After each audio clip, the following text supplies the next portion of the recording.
اعوذ باللہ من الشیطان الرجیم بسم اللہ الرحمن الرحیم۔ عزیز طالب علموں، السلام علیکم۔ میں وسیم احمد، معلم اردو، شاہ گروپ ایجوکیشنل چینل میں آپ کو خوش آمدید کہتا ہوں۔ بچوں، آج کے اس لیکچر میں ہم درجہ نحوم کے مضمون اردو کے حوالے سے گفتگو کریں گے، اور آج ہمارا موضوع گفتگو ہے سلیبس میں موجود خواجہ حیدر علی آتش کی غزل۔ سب سے پہلے تھوڑی سی وضاحت کر دی جائے غزل شروع کرنے سے پہلے۔ ابتدائی زندگی آتش کے حوالے سے۔ خواجہ حیدر علی نام اور آپ کا تخلص آتش تھا۔ ہندوستان کے شہر فیض آباد کے رہنے والے تھے۔ نواب شجاع الدولہ کے دور میں آپ فیض آباد سے دہلی آ گئے اور تعلیم ادھوری رہ گئی، لیکن شاعرانہ ذوق کی وجہ سے نواب محمد تقی خان کے دربار تک پہنچ گئے۔ شاعری میں مصحفی اور انشاء کے ساتھ شامل رہے اور بہت جلد کمال کی منزلوں تک جا پہنچے۔ آزاد طبع انسان تھے، آزاد طبیعت کے مالک، ساتھ ہی توکل اور قناعت آپ کی خاص صفات تھیں۔ اللہ پر بھروسہ اور اللہ کے دیے ہوئے میں راضی رہنا، یہ ان کی زندگی کی ایک خاصیت تھی۔ نہایت خوددار انسان تھے۔ اس وقت کے بادشاہ کی طرف سے ماہانہ 80 روپے وظیفہ ملتا تھا، اسی پر گزارا کرتے تھے۔ آپ کی شاعری میں زبان کا لطف اور الفاظ کی چاشنی موجود ہے۔ آپ کے اشعار پڑھ کر آپ کی درویشانہ فطرت کا اندازہ ہوتا ہے کہ آپ کتنی سادہ اور فقیری کی زندگی اختیار کرتے ہیں۔ آپ کی زندگی پر بڑی دور رس نظر تھی۔ دنیا کی فنا و بقا کا ذکر اکثر آپ کے اشعار میں جھلکتا ہے۔ غزل آپ کی شاعری کا خاصہ ہے۔ آتش کی شاعری کا رنگ ان کے شعر سے واضح ہے۔ سن تو سہی جہاں میں ہے تیرا فسانہ کیا، سن تو سہی جہاں میں ہے تیرا فسانہ کیا، کہتی ہے تجھ کو خلق خدا غائبانہ کیا۔ اس کے بعد ان کی عملی زندگی ہے بیٹا۔ خواجہ حیدر علی آتش ایک منکر المزاج اور قانع انسان تھے، عاجزی پسند، قانع قناعت کرنے والے۔ ابتدائی زندگی ہم پہلے لیکچر میں ابھی آپ کو بیان کیا۔ اب آگے کی حیات کا تذکرہ ہے کہ شاعری میں آپ کے استاد مصحفی اور انشاء رہے۔ عمر کی آخری منزل میں آپ کی بینائی کمزور ہو گئی، جس کی وجہ سے آنا جانا بالکل ختم ہو گیا تھا۔ آتش کو ان کے استاد مصحفی بے حد پسند کیا کرتے تھے۔ آپ کے شاگردوں کا ایک وسیع حلقہ آپ سے اصلاح لینے کے لیے آپ کے پاس، آپ کے گھر آتا جاتا رہا۔ آپ کی شاعرانہ خصوصیات کا اعتراف کرنا سورج کو چراغ دکھانا ہے۔ آپ غزل گو شاعر تھے۔ قلندرانہ شان کا اثر آپ کی غزلیات میں نمایاں نظر آتا ہے۔ آتش کا شمار اردو کے شیریں بیاں شاعروں میں کیا جاتا ہے۔ آپ کی شاعری میں زبان کا حسن اور جذبوں کی صداقت دونوں گھلی ملی نظر آتی ہے۔ یہی آپ کا سب سے بڑا کارنامہ ہے۔ دبستان لکھنؤ کے شعراء میں آتش کا انداز بیان اپنی ایک الگ انفرادیت رکھتا ہے۔ آتش کی شاعری تشبیہات و استعارات سے بھری پڑی ہے، لیکن توازن جو ہے وہ قائم ہے۔ کہیں بھی اعتدال اور توازن کا ساتھ آپ نے نہ چھوڑا۔ آپ کے اشعار دلکشی کے ساتھ بیان ہوتے ہیں۔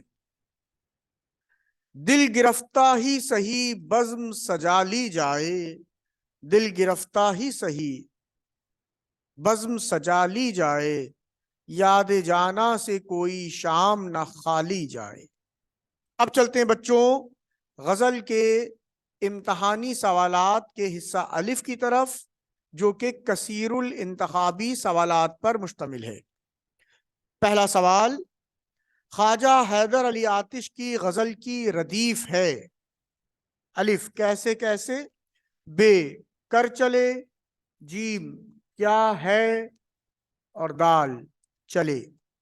درست جواب، شاباش۔ الف، کیسے کیسے۔ سوال نمبر 2، خواجہ حیدر علی آتش کا تعلق اس دبستان سے ہے۔ لکھنؤ، دہلی، لاہور علی گڑھ. کیا درست جواب ہے؟ بالکل صحیح جواب الف لکھنؤ. اس کے بعد بیٹا سوال نمبر 3.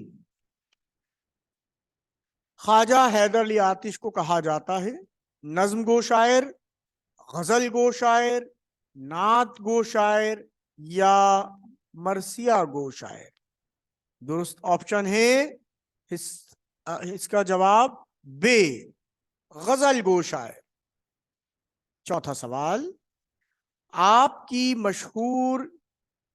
کی کتاب مشہور ہوئی الف دبستان دہلی، دبستان لکھنؤ، دبستان علی گڑھ یا دبستان دکن؟ جی جناب، کیا خیال ہے آپ کا؟ بالکل درست، بے، دبستان لکھنؤ. سوال نمبر 5. نہ گورے سکندر نہ ہے قبر دارا، مٹے نامیوں کے نشاں کیسے کیسے؟ یہ شعر آپ کی غزل کا ہے. کس شاعر کی غزل کا ہے؟ الف حسرت موہانی، بے میر تقی میر، جیم خواجہ حیدر علی آتش اور دال مرزا غالب. جی بیٹا شاباش، جیم خواجہ حیدر علی آتش. سوال نمبر 6. آتش کی غزل میں صنعت تکرار کے لیے الفاظ استعمال ہوئے ہیں. کر چلے، چلے، کیا ہے، کیسے کیسے؟ درست جواب ہے شاباش دال، کیسے کیسے. سوال نمبر 7. لفظ گور کے معنی ہے محل، بے قبر گھر، جیم میدان یا دال قبر؟ جی میرا بیٹا شاباش، بالکل درست جواب دال قبر. سوال نمبر 8. بدلتا ہے رنگ آسماں کیسے کیسے؟ قواعد کے لحاظ سے ہے الف کہاوت، بے محاورہ، جیم صنف ادب، دال اصطلاحات؟ جی بیٹا شاباش الف کہاوت. سوال نمبر 9. اس طرح بات کرنے کو جس میں حقیقت بیان نہ کی جائے، اشاروں میں بات کی جائے، اسے ادب میں کہتے ہیں الف تشبیہ، بے استعارہ، جیم تلمیح، دال کنایا؟ درست جواب ہے بے استعارہ. سوال نمبر 10. لفظ آتش کے لغوی معنی ہیں الف پیاسا، بے تسلی دینے والا، جیم پجاری اور دال آگ؟ بہت آسان سوال ہے. جی شاباش، بالکل درست دال آگ. سوال نمبر 11. پہلے شعر میں لفظ کلام کے معنی ہیں الف پیغام، بے شعر، جیم خیال، دال گفتگو؟ درست جواب جی بیٹا بالکل دال گفتگو. سوال نمبر 12. لفظ گل کھلانا قواعد کے لحاظ سے ہے الف صفت، بے مرکب اضافی، جیم مرکب عطفی، دال محاورہ؟ گل کھلانا دال ہے اس کا صحیح جواب، ویری گڈ محاورہ. سوال نمبر 13. لفظ اندوہ کے معنی ہیں الف شکر، بے قدر، جیم خوشی اور دال غم؟ بالکل درست جواب ہے اندوہ کے معنی ہے دال غم. سوال نمبر 14. نہ گورے سکندر نہ ہے قبر دارا، اس شعر کا دوسرا مصرع ہے الف ہمارے بھی ہیں مہرباں کیسے کیسے، ذہن پر ہیں ان کے گماں کیسے کیسے، میاں خوش رہو ہم دعا کر چلے، یا مٹے نامیوں کے نشاں کیسے کیسے؟ دوسرا مصرع ان چاروں میں سے کون سا ہے؟ ویری گڈ دال مٹے نامیوں کے نشاں کیسے کیسے. سوال نمبر 15، نہ گورے سکندر نہ ہے ڈیش دارا، الف قبر بے اثر، جیم نظر، دال مگر، اور درست جواب ہے بے الف قبر۔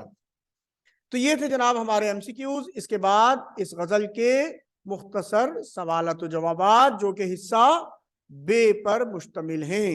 ٹھیک ہے جناب، پہلا سوال، آتش کی غزل کا کون سا شعر آپ کو زیادہ پسند آیا، وجہ بھی بتائیے۔ اس کا جواب، مجھے آتش کی غزل بے حد پسند آئی۔ یوں تو ان کی غزل کے تمام اشعار بے مثل اور بے نظیر ہیں، بہت حسین خوبصورت ہیں۔ تو مجھے تو عمومی طور پہ اگر بات کی جائے تو ہم یہ کہہ سکتے ہیں کہ مجھے تو آتش کی یہ مکمل پوری غزل ہی بہت ہی پسند آئی، بہت اچھی لگی۔ نہایت گہری اور خوبصورت باتیں جو کہ حقیقی زندگی سے بے حد قریب ہیں، انہوں نے زندگی کی حقیقت کو سمیٹ کر اشعار کے پیرائے میں نہایت خوبصورت انداز سے بیان کیا۔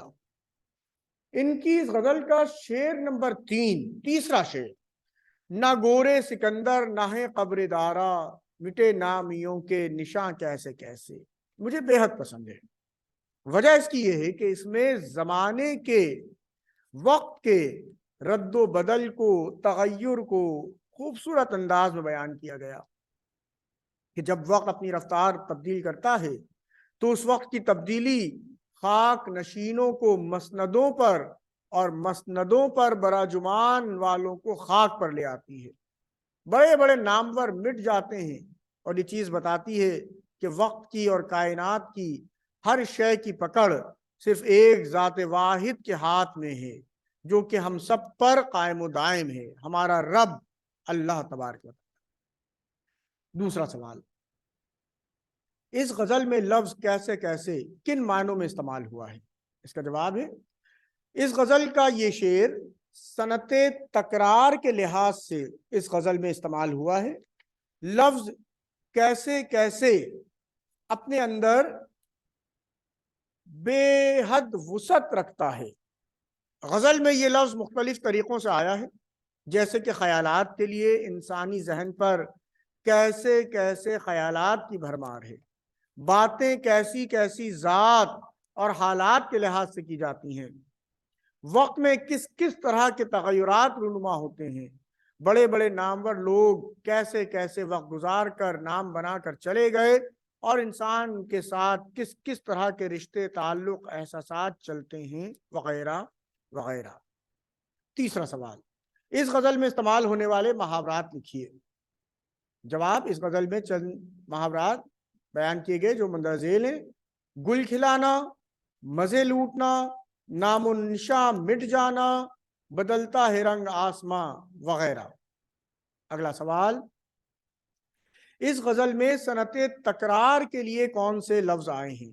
جواب ہے، اس غزل میں صنعت تکرار کے لیے مندرجہ ذیل الفاظ کا استعمال کیا گیا ہے: گما کیسے کیسے، درما کیسے کیسے، آسماں کیسے کیسے، نشاں کیسے کیسے، مہرباں کیسے کیسے، زباں کیسے کیسے، وغیرہ وغیرہ۔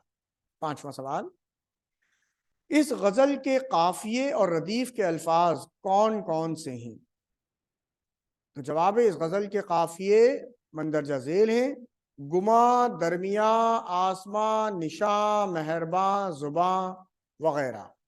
جبکہ اس غزل کی ردیف مندرجہ ذیل ہے، اور ردیف کیا ہے؟ کیسے کیسے۔ اس سبق کا آخری سوال، الفاظ کے معنی: دہن منہ، گور کے معنی قبر، گما خیال، ہرما دکھ، یاسیت حسرت درد غم، حرما رنج غم و علم۔ تو یہاں پر ہمارا حصہ بے آتش کی غزل کا مکمل ہوتا ہے بیٹا۔ شاہ گروپ ایجوکیشنل چینل دیکھنے کے لیے بہت بہت شکریہ۔ انشاءاللہ اگلی ویڈیو میں نئے موضوع کے ساتھ حاضر ہوں گے، اس وقت کے لیے اجازت دیجیے۔ اپنا خیال رکھیے گا. اللہ حافظ.